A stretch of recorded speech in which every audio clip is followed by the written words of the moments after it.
New information you want to bring with us today? Yeah, we have some new information. We received some more, I guess, pseudo answers from law enforcement on the request that we sent to find out if they were in fact using these devices. And on Friday, I had an interview with the deputy director of the Fusion Center here in San Diego, and he was able to alleviate, answer some questions. The devices are being used in San Diego.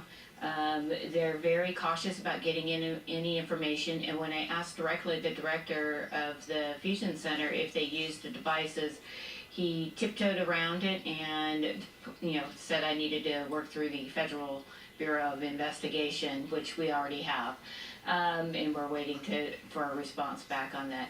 I think that what we're seeing as concerns with the Stingrays, and the ACLU was fortunate enough to win a law case that demonstrates that these companies are working in concert with the FBI, the CIA, to give local law enforcement and battlefield equipment that they use on the battlefields overseas to capture terrorists or track terrorists. But what they're doing, they're giving them these NDA agreements, non-disclosure agreements, so that it's preventing law enforcement from being honest.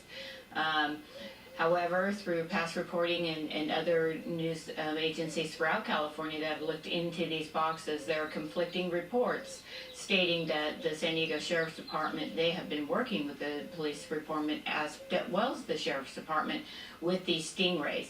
Now, when I spoke to the deputy director, he said we work in concert with all 6 fusion centers in California. We're doing our job. We're assembling the information. We're getting the data, and that's what we need to do.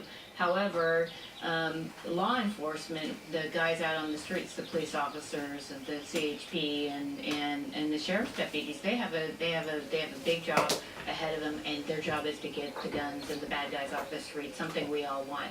But when it comes to warrants being issued, they're not necessarily being issued. And after several congressional reports, they've highlighted that these fusion centers aren't really focusing on the terrorism angle anymore. They're moving into local crime, and therefore their money is not worth it coming from the federal level.